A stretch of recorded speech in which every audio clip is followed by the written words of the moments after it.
Welcome to the Tech Egg. Don't get scrambled. Enjoy the video. In this video, I will show you how to make a delicious vegetarian Caesar salad at home. First, let's craft that iconic creamy dressing. We'll start with a base of mayonnaise, Dijon mustard, and fresh lemon juice. Then, we'll add 2 cloves of minced garlic and a dash of vegetarian Worcestershire sauce for depth.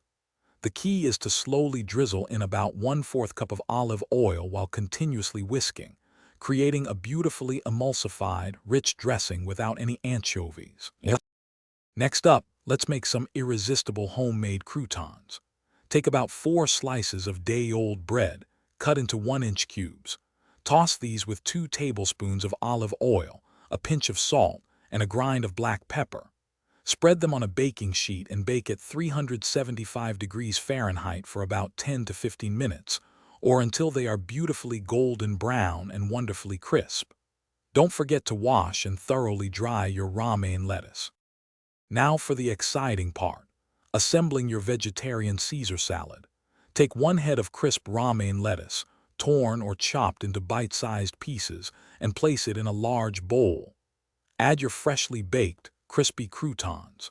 Then, pour a generous amount of that creamy, homemade dressing over everything. Gently toss the salad using tongs or your hands, ensuring every leaf and crouton is perfectly coated with the delicious dressing. Your homemade vegetarian Caesar salad is now ready to be enjoyed. For the best experience, serve it immediately while the croutons are still wonderfully crisp. You can garnish with freshly shaved vegetarian Parmesan cheese or a sprinkle of nutritional yeast for a cheesy flavor. For a more substantial meal, consider adding grilled chickpeas, roasted vegetables, or plant-based chicken. It's a simple, satisfying dish that's perfect for any occasion. Thanks for watching. Consider subscribing if I helped unscramble your problems.